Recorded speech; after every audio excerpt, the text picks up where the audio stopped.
So today we're going to work on graphing higher degree polynomial functions. So yesterday and the day before we only really talked about x squared graphs, right? But now we're going to go higher. X cubed, x to the fifth, x to the 387, things like that. I know, it sounds scary, but it's really not. Because you can apply the same principles to all of them. So here's our first problem, just talking about the graph and what happens. Can somebody raise your hand and tell me what happens to this first graph? Good. Exactly right. Left 5 is correct. Raise your hand and tell me what happens to this graph. It moves to the right 3. I said skinny, but it means like wider. Okay. All right. Skinny or wider, maybe. We'll see here in a second. What does that 1/4 do exactly, though? Multiplies the y's, right? So we'll be multiplying. Multiply y. There we go. By 1/4. And move right 3. So let's look at it. So I purposely had you get a graphing calculator when you walked in. I want you to graph x to the 4th in y1. And I want you to graph this one right here, the second one, in y2. Oh, that's wrong.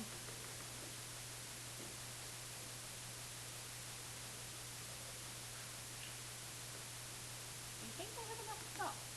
No. Oh, today at the very end I'm going to show you how to download the graphing calculator on here too. I found one I thought was pretty easy. It's not the TI-84, it's the TI-83, but it does the exact same thing. So I asked you to graph x to the 4th, right? X caret 4. And the other function you needed to graph was x plus 5? Plus 5 to the 4th. I'll hit graph. Let's look at both of those. Syntax error. Uh-oh. Oh, there it is. Okay. So the blue is the first graph. The red is the second graph. So notice how it did move it over to the left 4, right? Okay. So, I'm sorry, to the left 5. So we did that one perfectly fine. It was that second one that some of us were struggling with, right? So let's check that one out. We're going to change that y2 to that one, which was 1/4. Make sure when you do 1/4 you put it in parentheses.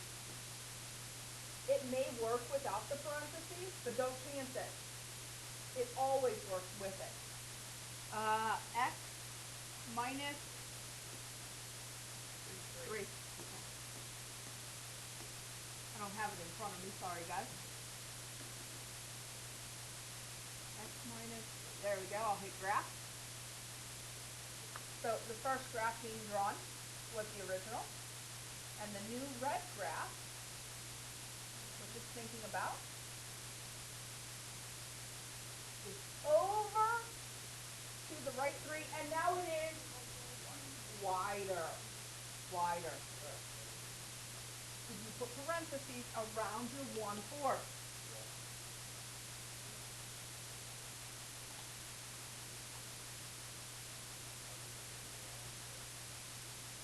Everything's plugged in there, right?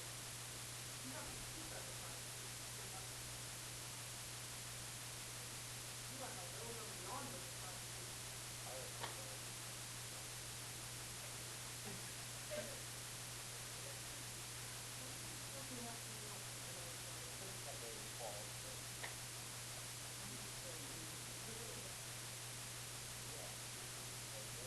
Divided by 4, x minus 3. Here, we'll hit pause. Okay? All right. So we were able to see that we were correct, and we used the graphing calculator to verify. So now what we're going to do is we're going to do our first equation here. We're going to determine the end behavior, the maximum number of turning points, and the number of zeros, the max number of zeros. I'm actually going to write that in. The max number of zeros without using the calculator at all. So I'm going to give you a minute to write that all down, and then we'll actually start on it. So here we're talking about end behavior to start. And we did a worksheet yesterday on end behavior. And on that worksheet, it said to draw a graph, right? So it's x cubed, and it's a positive number in front. I don't care what that positive number in front is. Can you draw a graph that is an x cubed graph? Go ahead and do that. I'll do that up here. I always put arrows on it. Because notice my arrows are actually pointing. Like I've got a pointing down, I've got a pointing up. Right? That helps me. If I just draw the line, sometimes I get confused.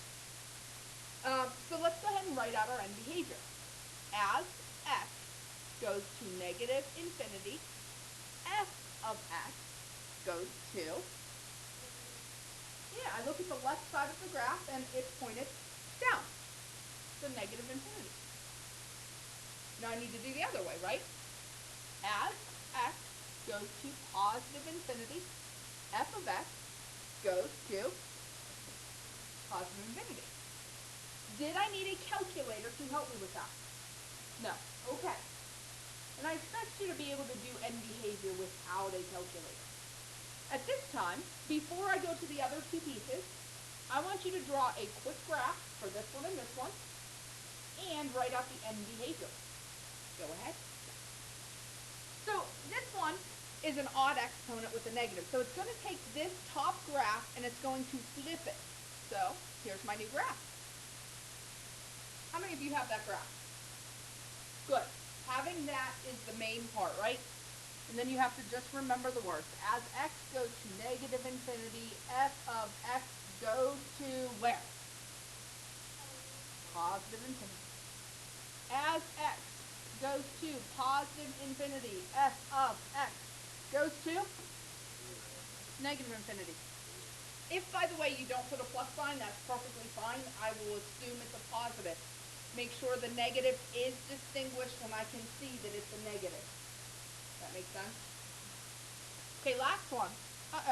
Even exponent. Even, I think equal. They're either both down or both up, right? And it's negative, so we're down. We're sad. We're sad. No. If it's an even exponent, it's a parabola. Yeah. See, even exponents are equal. Both equal down or both equal up. Now, it doesn't mean it has to be a parabola, though. Like, it could have looked like this. But notice both of the ends are going down. I don't care about this stuff here in the middle at all, Sacco. I'm not talking about this. I'm only talking about the two ends. That's it. Does that make sense? Okay. That's the only piece I'm actually talking about. Okay. So as x goes to negative infinity, f of x goes to negative infinity. As x goes to positive infinity, f of x goes to positive infinity. Okay? So again, I did this without a calculator. Oh, they should both be negative. Very good. I just got too excited there. Both go to negative. Okay. You okay? All right. So now let's do the max number of turning points. So max number of turning points. Yeah. Lovely. Whitney remembers. Okay. Now, let's talk about x squared. How many times does x squared turn? How many times does x squared turn? Once, right? It only turns once. And 2 minus 1 is, that's how we got it. We took the square and we subtracted 1. So the max number of turning points, the way we do this is you take the degree, that's the highest exponent, minus 1. So 3 minus 1 is 2. That is the max number of turning points. Let me repeat. Degree Highest exponent is called the degree. Highest exponent is called the degree. Minus 1. It's Okay. always minus 1. Always. Because think of an x squared graph. It only turns how many times? 1. And 2 minus 1 is? It's 1. That's how we get that. You came back to something you should already have in your head. You can picture an x squared graph, right? Yeah. Okay. So go ahead and do the bottom 2 for me.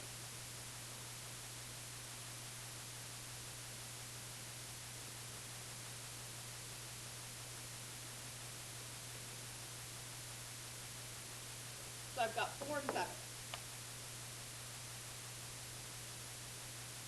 Okay. So remember when Ryan and I were talking about this one here, and he said, well, it always looks like a parabola. Well, my base graph to help me with the endpoint, that's going to look like the parabola. But this may actually look like 1, 2, 3, 4, 5, 6, 7. It could look like that. You see how there's 7 turning points? 1, 2, 3, 4, 5, 6, 7. Right? It could look like that. Or it could have lower than that. That's the most it can have. It may only have 5. It may only have 3. Why would it be clockwise and clockwise? Because this is not part of the degree at all. It has nothing to do with the turning point. That right there, the 5 is the degree. The degree is the highest exponent. It's the only thing you're looking at. Write that down. Highest exponent is degree. Yes. Every time. Okay? All right. So, let's do the next part, which is the max number of zeros. Max number of, I'm not going to put zeros. What's another name? What? Roots is another name. What is another name? X-intercept, right? Max number of x-ins.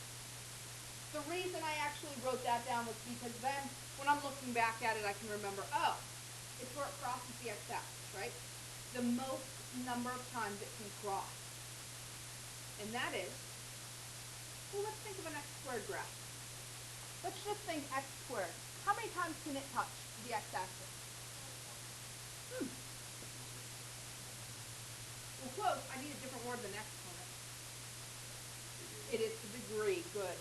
It's always the degree. So the max number for the first one would be 3. For the second one would be 5. And for the last one would be 8. Notice we're only talking about the degree so far. So what if your problem is up 5? So in that case, there would be no x-intercept, right?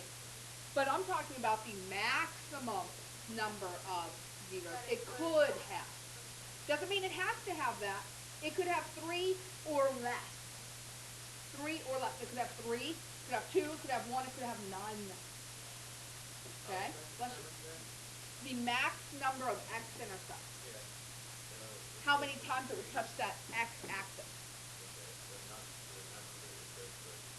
That is it. Always just the degree. Okay? That way, in case I graph something by hand, I can see maybe if I'm right or wrong. Let me give you an example. I'm going to clear this. Are you guys okay with that? Let's pretend I tried to graph this one right here. And I tried to do it by hand, and this is what I got.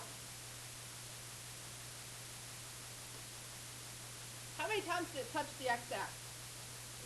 4. But how many times is it allowed to? So I know I messed up my graph. I know my graph is wrong. Just on that. No, it doesn't have to touch. But if it touches more than that, you mess up your graph. So you see how that messed it up? Okay? All right. Okay, so we did that. So now we're going to find zeros. So here's our next problem. And we have a couple different ways to find zeros. We could graph it. Let's say I don't have a calculator though. I don't have one. That's factoring. Oh, So the algebraic way is factoring.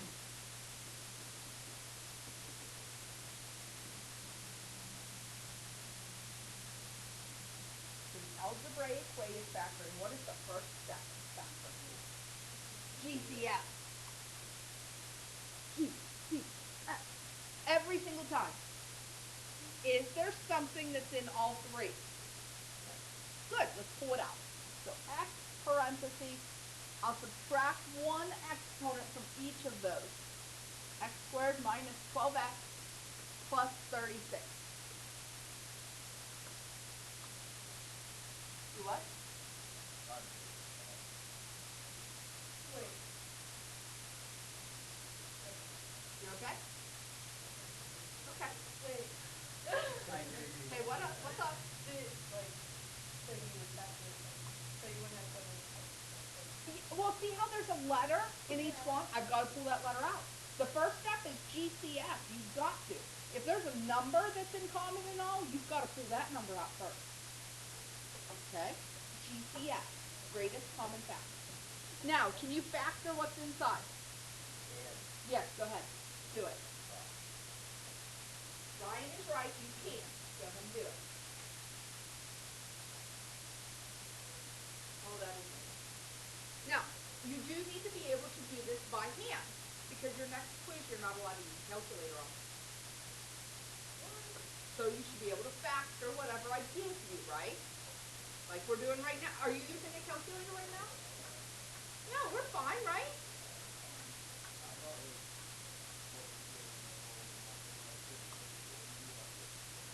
Well, remember that's going to be x and x, right?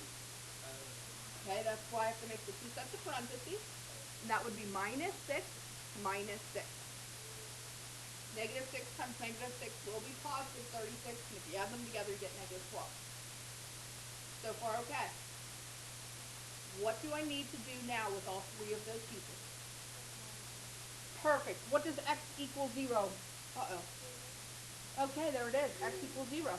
There's no work on that one, is there? Can you tell me what x would be for the next one? Okay, if you can do that in your head, go ahead.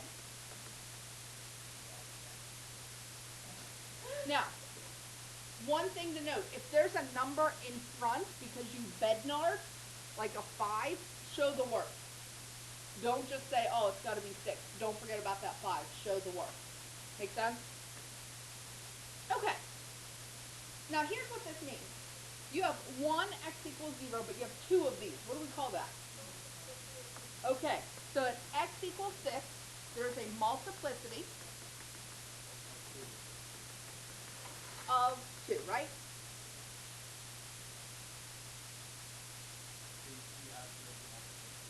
I would, yes. And here's why. We're going to graph it real quick. So make yourself a little sketch over to the side because it's not going to be a perfect graph. It's not. We're sketching it without the calculator. And I know I have an x-intercept at 0. I know I have an x-intercept at 6. 1, 2, 3, 4, 5, 6. Okay. Again, it's not going to be perfect. Can you tell me about the end behavior?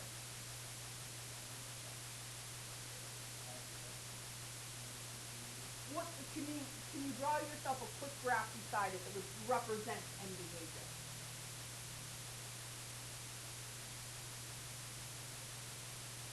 Is that your quick graph? Good. So notice it's going down on this side, right? So over here, it's got to be going down. It can't be going up because it told me right here it has to be going down. And on the other side of on the last side, it's got to be going, so right here has to be going up. Now that's stuff in the middle, right? Well, it's not a line. Remember, if it was a line, that would mean I would have x equals 1, x equals 2, x equals 3, x equals 4, x equals 5 in there, right? I only have it once. So I've got to come up and then come back down. Wait, why do you do that? Well, I've got to connect those 2 points. And notice it's coming up from here, right? Yeah. Well, if I went down, that would actually mean that x equals 0 has a multiplicity of 3. Because notice at 6, it comes down and touches, but does not cross, does it? And then it goes back up. Do you see that? Yeah. I thought it If it had a multiplicity of 2 at 0, it would come up, touch, and come back down and go up through. So where it has an even multiplicity, it touches, but does not cross. So it's just no problem. At that point, Okay. was going. it can only cross the numbers you gave me if they have an odd multiplicity. It can only cross the x-axis at one of these points right here if it has an odd multiplicity. See how this is odd? So, what do you mean? How many are there? 3. 1. 1 is odd. How many are there? 2. That's even. That'd be odd, yes. I thought. Get it? Touch 3. Where do you see 3? Yeah. No, that's how many Not just touch. times it can touch, right? And it does touch 3 times. 1, 2, 3. What? What? That's a 1. Okay, if you want to count that as 1, that's fine. We can count that as 1. 1, 2. Because what does the 3 represent? The maximum number. It doesn't mean that has to equal that. It can be 3 or less.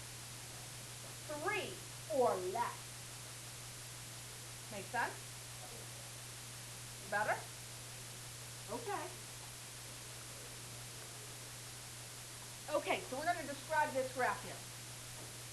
We're going to tell where it crosses the x-axis, where does it touch the x-axis, what do the ends look like, how many turns does the graph have, and then we're actually going to graph it by minute. We're not going to panic about it, we're just going to write down our key things. And then we're going to do it. So we've already started talking about this, and I said factor it, right? So I'm going to pull out the GCF. The GCF is 2, and then what's the smallest exponent on the x? Squared. So 2x squared is the GCF. Not 2x, 2x squared. And then I have 2x squared times what is 2x cubed? Good. And 2x squared times what is negative 6x squared? Good. So now let's set that equal to 0. X minus 3 equals 0. What would x equal? 3. X squared equals 0. X would be?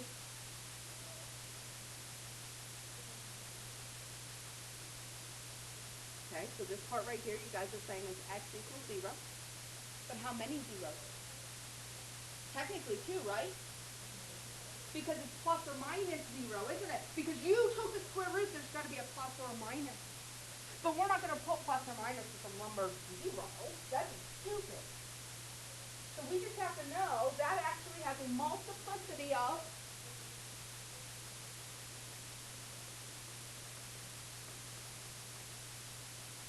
that make sense? I don't understand. So look, 2x squared equals 0. If I divide by 2, I have the x squared equals 0. You put the square root, what do you have to put in front of it? So you get x equals plus or minus 0, 1, 2 answers. Okay. That makes more sense? Yeah. So if you need to show all that work, show all that work, that's fine. How do you get something like So you can just write 1, 0, that's fine with me. Because you know plus or minus 0 is the exact same number. Right? But I wanted you to see that it does have a multiplicity of 2. Here's the other way you know it has a multiplicity. You took a square root at some point. If you take a square root, there has to be 2 answers every time. Okay? So where does it cross the x-axis? At 3. Okay.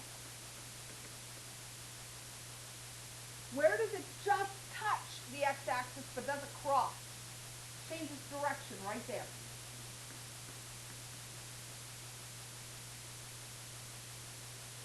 Now instead of telling me the end behavior, draw me a quick graph of it. Draw me a graph you would draw for the end behavior part. For the end behavior part.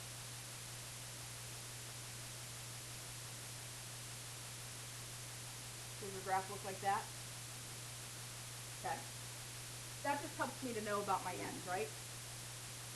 How many terms can this graph have? 2. Remember, terms is degree minus 1. So this would be 2. The max number of x-intercepts is 3. And if you're counting this as 2, 1, 2, 3. That make sense? Let's draw a quick graph. Let's draw an actual quick graph on a graph. So put a point at x equals 0. Put a point at 3.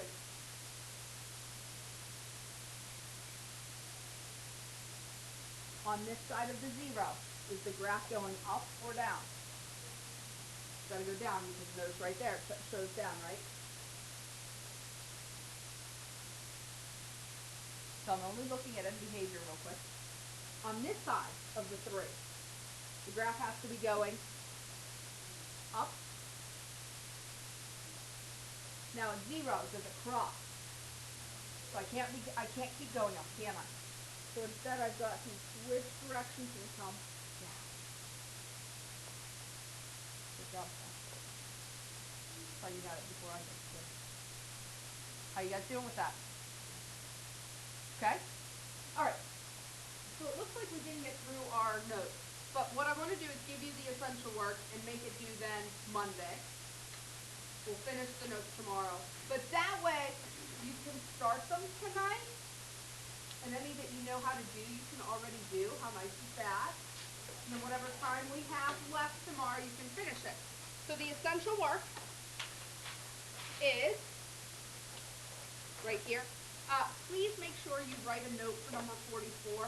They made a misprint in the book. And unless you fix it to that, it will not work for you. So this will be due now on Monday.